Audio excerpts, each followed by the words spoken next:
Čaute. Dáme si povinnú jazdu názvoslovia. Rajec a Rumanová a Hričovec a Homola sa toto volá.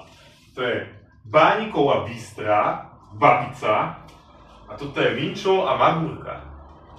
No, a teraz sa poďme pozrieť na to, že v čom je vlastne rozdiel, lebo všetky vyzerajú rovnako, všetky máme v 7, v 10 alebo v 14 farbách, samozrejme všetky na sklade. Takže začneme od najhrubších.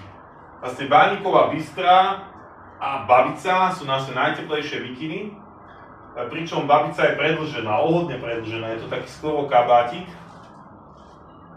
Sú teplé, príjemné, huňaté, v 7 farbách, vždycky s golierom alebo s kapucou môžete si vybrať. Majú hlboké vrecká, takže vám odtiaľ nevypadne mobil ani nič, kľúč ani nič. No, to sú hrubé mikiny. Potom tu máme takú celobočnú mikinu Magúrka a Minčol. To je z takého hladšieho materiálu, tenšieho a dá sa to nosiť v podstate aj v lete, keď ste v horách na večer alebo tak, veľmi príjemná. Je hodne elastická, takže sa dá kúpiť aj v takej verzii, že na telo, hej, keď idete na bežky alebo proste na ski alebo na nejakú takú intenzívnejšiu turistiku. Takisto s kapucou alebo bez kapuce.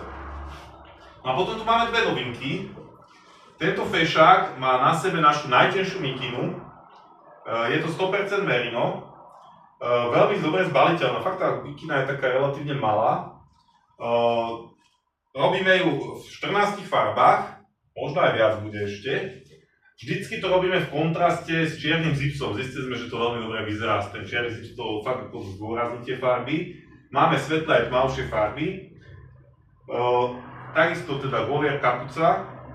Toto môžete naozaj použiť že veľmi často a je to veľmi dobre zbaliteľná mikina, fakt ako dá sa to byť taká dudička.